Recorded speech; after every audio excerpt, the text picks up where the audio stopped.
नमस्कार, आप देख रहे हैं दांगी लाइव और मैं हूँ प्रियंका। विधानसभा 2023 के चुनाव अगले महीने की 17 नवंबर को होने वाले हैं। हमारे साथ अभी कांग्रेस पार्टी से जीवन मालवीय उपस्थित है, जो कि उन्हेल समीपस्थ गांव पासलोद के सरपंच हैं।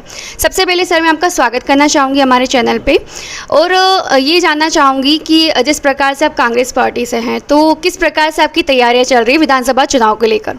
कांग्रेस की तैयारी बहुत ज़बरदस्त है। जनता में इस बार किसी पर्व जैसा उत्साह है। कांग्रेस को मत करने के लिए जनता उत्साहित है और इस बार अच्छे बहुमत से कांग्रेस की सरकार बनेगी हमारी। आपने कहा अच्छे बहुमत से कांग्रेस की सरकार बनेगी। बीजेपी आप पर आरोप लगाती है कि कांग्रेस तो पार्टी झूठे वादे करती है और उसे पूरा भी नहीं करती, ऐसा क्यों कहती है? ये बीजेपी की पुरानी आदत है और कांग्रेस को बदनाम करने की एक साजिश है। बाकी हमारे कमलनाथ जी को सब जानते हैं। वो कम बोलते हैं पर जो बोलते हैं वो काम करते हैं। हमारी सरकार ने 14 महीनों में इतना काम करा है कि आज शिवराज सिंह के 18 साल के काम पे कमलनाथ जी की 14 महीने की सरकार ने पानी फेर दिया है। 29 लाख किसानों का कर्ज माफ़ करा कमलनाथ जी ने। एक मध्य प्रदेश में एक शासन करने का एक नया रास्ता बताया उन्होंने। सुशासन की एक पहल करी उन्होंने। शुद्ध के खिलाफ युद्ध लड़ा उन्होंने। भूमाफिया से ज़मीनें छुड़वाई उन्होंने। कमलनाथ जी ने बहुत अच्छा काम करा, इसलिए जनता उनको नोटिस कर रही है। और आज शिवराज जी घबराए हुए दर के भटक रहे, इधर उधर जा रहे हैं। जमाने के वो क्या है कि अभी सत्ता उनके हाथ से जा रही है, इसलिए पूर्ण बौखला गए शिवराज सिंह जी। इसलिए आरोप लगाना एक स्वाभाविक बात है।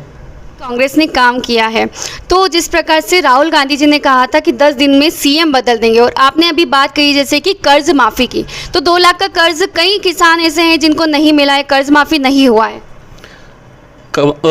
माननीय राहुल गांधी जी ने बोला था पिपलिया मंडी के सभा में कि अगर 10 दिन में कर्जा माफ़ नहीं होगा तो हम सीएम बदल देंगे। तो हमारे कमलनाथ जी ने जब उन्होंने सीएम पद की शपथ ली, उन्होंने मतलब जो खुले मैदान में शपथ ली थी, वहीं पे उन्होंने फाइल पे साइन उसी समय करा था कर्ज माफ़ के लिए।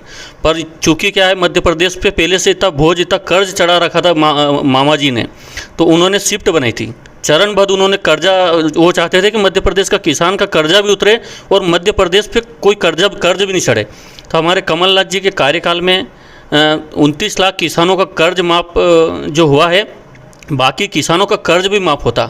जिसके पहले कुछ लोगों ने पार्टी के साथ धोखा करा, सरकार के साथ धोखा करा और भाजपा से मिलके सरकार गिरा दी। मतलब कि 2 लाख का कर्ज अभी भी बाकी है किसानों का, जिनका आप बोल रहे हैं उसके बारे में? बिल्कुल, उसमें 50,000 तक का कर्ज जो तो पहली शिफ्ट में हुआ था, जिसके बाद दूसरी शिफ्ट के कर्ज भी जो थे हो गए थे। अब तीसरी जो आखिरी जो 2 लाख आप बोल रहे हो, तो 2 लाख जो थे वो भी होता कर्ज, पर उन्होंने इतना समय नहीं दिया। 14 महीने का समय मिला सरकार को।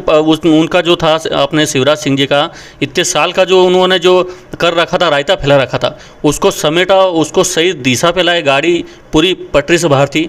कमलनाथ जी जो मध्य प्रदेश की जो सरकार थी उसको दिशा दी उन्होंने। समय तो लगता है, पर उन्होंने जिस कर्ज माफ़ी की जो फाइल थी उस पर शुरू दिन ही कमलनाथ जी ने साइन करके ये किसानों को विश्वास दिलाने की कोशिश की थी, पार्टी को विश्वास दिलाने की कोशिश की थी और सभी को विश्वास दिलाने की कोशिश की थी कि हम कर्ज माफ़ करेंगे। सरकार वचनबद्ध थी, पर सरकार को काम करने का मौका कहाँ दिया इन्होंने? क्यों जनता चाहेगी कि कांग्रेस आए? जनता इसलिए चाहेगी क्योंकि मामा जी जो है, मामा जी एक तरह की झूठ की मशीन हो गए हैं। उनका झूठ बोलने का शायद मोदी जी भी उनसे नाराज़ है। मोदी जी इसलिए नाराज़ है कि मोदी जी को एक खिताब मिला है फेंकू का, पर मामा जी ने मोदी जी का भी रिकॉर्ड तोड़ दिया है झूठ बोलने में, इसलिए मोदी जी भी उनसे नाराज़ है। मामा जी ने जब से सरकार गिराई और सरकार बनाई, जिसके बाद मात्र उन्होंने झूठ बोलना और मात्र फर्जी मतलब जो शिलान्यास करना, जनता को गुमराह करना, इसके सिवा मामा जी ने कुछ भी नहीं करा है। इसलिए जनता इस बार कमलनाथ जी के साथ है और कमलनाथ जी की सरकार बनेगी। मध्य प्रदेश में कमलनाथ जी की सरकार बनेगी। जिस प्रकार से 144 सीटों पर आपकी 44 विधानसभाओं पर आपकी सीटों के नाम जारी हुए हैं, उसमें भी कई प्रकार के विरोध किए जा रहे हैं आपकी सरकार को लेकर, कमलनाथ जी को लेकर, यहाँ तक कि कई प्रकार के आरोप लगाए भी गए हैं। इस पर आप क्या कहेंगे? वही मैडम मैं बोल रहा हूँ ना, आरोप तो क्या है कि टिकट अगर डिक्लेयर हुए, 4,000 आवेदन हुए 230 विधानसभाओं के लिए, तो 4,000 लोगों को तो कोई प्रत्याशी बनाएंगे नहीं, बनाएंगे तो 230 कोई। तो विरोध तो एक स्वाभाविक बात है, विरोध होता है। भाजपा में भी नहीं हुआ क्या? भाजपा में विरोध हुआ है, उन लोगों ने विरोध करा है। अपने नागदा खाचर विधानसभा में हुआ, सारी दूर विरोध हुआ ना, अभी चल रहा है, आगे भी चल रहा है। तो विरोध तो क्या टिकट के टाइम विरोध होता है, पर धीरे धीरे क्या है कि सब जो है एडजस्ट हो जाता है। खरगापुर विधानसभा क्षेत्र से मीडिया उपाध्यक्ष है अजय सिंह जी यादव। उन्होंने आरोप लगाया है कि यहाँ पर ओबीसी कैटेगरी के साथ जो पिछड़ा वर्ग कैटेगरी है उनके साथ में अन्याय हुआ है। यही आरोप तो राहुल गांधी जी प्रधानमंत्री जी पे लगा रहे हैं, भाजपा पे लगा रहे हैं कि ओबीसी के साथ अन्याय हो रहा है। अभी उन्होंने बोला, राहुल गांधी जी ने बोला कि चीफ सेक्रेटरी कितने हैं सेंट्रल में, 5% ओबीसी लोग हैं। जजेस कितने हैं आप देखिए, जितने बड़े बड़े पद हैं। वो इसीलिए कह रहे हैं कि ये जो जाति जनगणना होनी चाहिए, एक्सरे करवाने का जो बोल रही है कांग्रेस, यही तो मुद्दा है कि जो वास्तविक जो जितने हैं, जिसकी जितनी संख्या उतनी उसकी हिस्सेदारी होनी चाहिए, तो इतनी हिस्सेदारी है ही नहीं। बड़े बड़े पद में सब बैठे हुए। आज की स्थिति में सबसे ज़्यादा अगर भाजपा शासन में अगर कोई ठगाया हुआ है तो ओबीसी वर्ग है। जिम्मेदारी मिलनी चाहिए, उसको लेकर उन्होंने आरोप लगाया। इस पर आप क्या कहेंगे?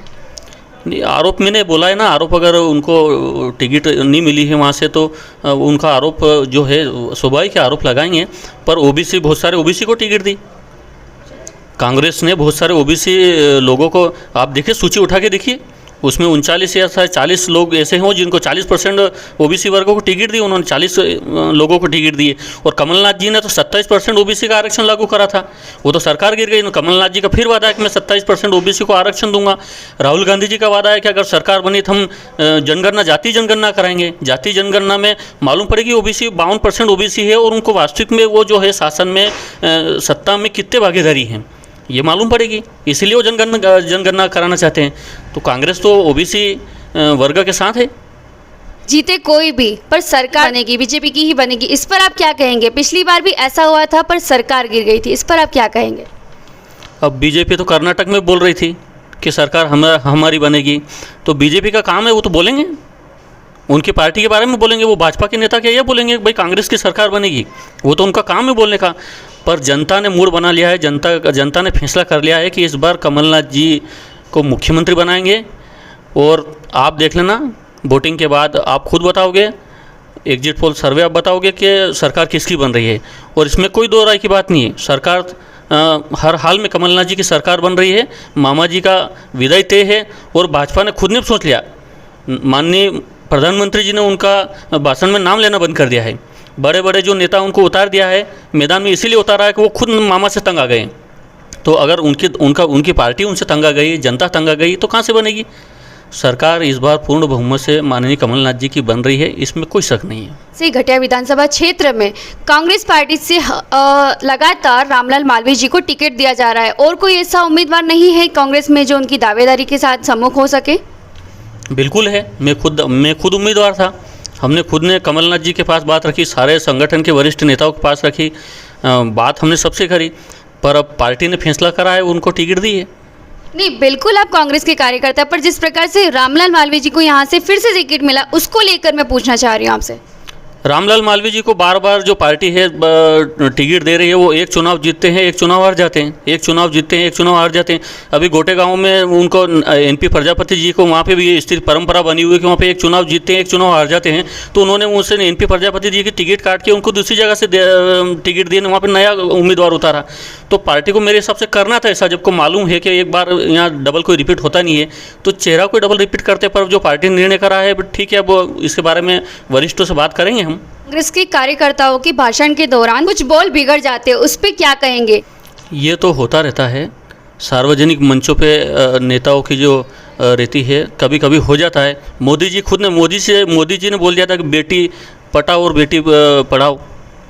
उन्होंने उनके प्रधानमंत्री जी से जुबान फिसल गई थी, तो ये होता रहता है। पर ऐसा नहीं कि उन्होंने बोला है तो उनकी मानसिकता ऐसी है। महिलाओं को लेकर बोला कि महिला बच्चा पैदा करने की मशीन नहीं। मैंने ये जो है सुना नहीं है। अब अगर आप बोल रहे हो तो ये जो बोला है तो देखेंगे कि क्यों बोला है उन्होंने। पर होता है स्वाभाविक, कभी कभी क्या है कि बोलने में जो बोलना कुछ और होता है और कुछ और मतलब जो है मुंह से निकल जाता है। जैसे अमित शाह जी ने बहुत बार बोला, अमित शाह जी के बयान देख लो आप, बहुत बार ऐसा उन्होंने उल्टा सुल्टा बोला है उन्होंने, तो हो जाता है कभी कभार। तो इसको लिए थोड़ी कि पूरी कांग्रेस की ये मानसिकता है। बीजेपी आरोप लगाती है कि कांग्रेस पार्टी चुनावी समय पर हिंदू हो जाती है। चुनावी समय पे पूजा, मंदिर, कथा सब चुनाव के टाइम याद आता है। इस पर आप क्या कहना चाहेंगे? कांग्रेस पार्टी हिंदू तो शुरू से सनातनी है, कांग्रेस में क्या सनातनी नहीं है, हिंदू नहीं है? मैं खुद हिंदू हूँ, देखो मेरा नारा है, मेरा तिलक रहता है हमेशा, मैं चोटी रखता हूँ, मैं कांग्रेसी हूँ। तो उससे क्या ज़रूरी कि जो भाजपा में रहेंगे वही हिंदू रहेंगे? हिंदू का सर्टिफिकेट क्या भाजपा देगी? अन्य दल भी है, सारे दलों में हिंदू है। ये तो सनातनी देश सनातनी है, यहाँ तो सभी सनातनी है। यहाँ पे ये जो भाजपा जो क्या है कि ये ध्रुवीकरण की इनकी सूरती मानसिकता रही है कि इनको हिंदू मुसलमान करो और वोट बटोरो। तो ये तो उनका पुराना जो है, अगर आगे वो तो चलता रहता है मेरे हिसाब से। को दिग्विजय सिंह का एक बयान याद होगा, हिंदुत्व को नहीं मानते, दिग्विजय सिंह ने कहा था, जबकि कमलनाथ जी कहते हैं कि मैं हिंदू हूँ। इस पर आप क्या कहते हैं? मैं दिग्विजय सिंह जी के बयान पे मैं कुछ कहना नहीं चाहता हूँ, पर हमारे कमलनाथ जी जो है वो हिंदुत्व के पहरी है। और मैं कहता हूँ, दावे के साथ कहता हूँ कि मध्य प्रदेश के आज जितने कांग्रेस भाजपा के या अन्य दल के नेता देख लो, उनमें से अगर सबसे बड़ा अगर कोई हिंदुत्व का अगर कोई चेहरा है तो वो मात्र कमलनाथ जी है। आप कमलनाथ जी को देख लीजिए, उन्होंने सबसे बड़ा वहाँ पे हनुमान जी का मंदिर बनवाया है। अभी दो हमारे जो कथावाचक है उनसे बड़ी कथाएँ उन्होंने जो करवाई है। अभी उन्होंने मेरी बात सुन लो कि जब अपन श्राद्ध में कुछ नया काम नहीं करते हैं, उसके अगेंस्ट भाजपा ने श्राद्ध में सारी टिकट दी है। कमलनाथ जी को देखो कि वो उनके सनातन के प्रति उनका लगाव देखो कि उन्होंने नवरात्रि के दिन 9 बजे के 9 मिनट पे उन्होंने सूची जारी करी। जैसे कि जनता में नाराजगी लग रही है कि रामलाल मालवीय जी जो विधायक जी है वो मिलते ही नहीं है कभी भी हमसे, ऐसा जनता का कहना है। इस पर आप क्या कहेंगे? हाँ, जनता अगर आरोप लगा रही तो कुछ तो हकीकत होगा। जनता अगर नाराज़ है, अगर कुछ आरोप लगा रही तो कुछ न कुछ तो हुआ होगा, कुछ न कुछ उनको ऐसा लगता होगा, इसलिए जनता बोल रही है। ये ना आप जनता की बात को लेकर मानते हैं कि जनता जनार्दन की जो बातें हैं वो विधायक जी ने पूरी नहीं की, इसलिए वो नाराज़ है, इस वजह से ऐसा बोल रहे हैं? नहीं, मैं ये बात नहीं बोल रहा हूँ कि उन्होंने मांगे पूरी नहीं की हो, पर जनता तो ईश्वर का रूप है और राजनीतिक क्षेत्र में जनता से बड़ा तो कोई है ही नहीं। जनता जो करती है वही होता है, जनता सर्वोपरि है।